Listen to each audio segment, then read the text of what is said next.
गाँ माटीर मोह अनेकों पागल करे। फुर्सत मिले गाँ को आसी आपणार लोकों भलमंद बुझा मन उच्छन हुए। भद्रक ब्लॉक मधुसूदनपुर गाँवर डाक्टर श्रीकांत पारिक निज बापा माँ ना माया निद्रा फाउंडेशन गठन करी निज गाँ तथा आखपाख अंचल प्रति 2-3 मास अंतर मागणा स्वास्थ्य सेवा शिविर आयोजन करि आसुछंती। चाकरी अवसर नेबा परे डाक्टर सांगमानंकु नेई एही अभियान करि आसुछंती। मधुसूदनपुर गाँव में आयोजित शिविर में 150 रोगी स्वास्थ्य परीक्षा कराई मागणारे औषध दि जाइथिला।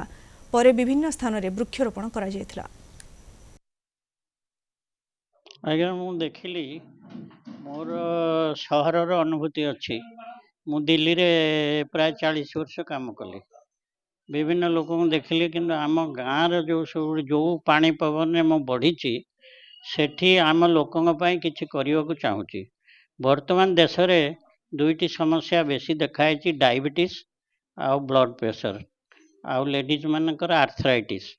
तेणु आम मैंने ब्लड सुगर ब्लड प्रेशर एवं नी टेस्ट करिकी सेमान को एडवाइस करछु। यह एक अतुलनीय अवदान ये फाउंडेशन रो ये जो निद्रावती फाउंडेशन जहा द्वारा आयोजित होती स्वास्थ्य शिविर एठी प्रोफेसर बारिक सर जो अच्छी एवं आमर additional DG retired additional DG Gopabandhu sir अच्छा, बसंत सर अच्छा, एमानकर अवदान रे एमानकर डेडिकेशन एमानकर स्व इच्छा रे जो यही कार्यक्रम करा जाउछि यही कार्यक्रम को निहाती भाव समस्ते प्रशंसा करने कथा। बहुत दिन गोटे स्वप्न थिला जे गाँ ग्रामांचल रे लोक मानकु स्वास्थ्य सेवा जोगेई देबे एवं लोक मानक स्वास्थ्य केमिति भल रहइबो सेति पई तांकर गोटे चिंता थिला।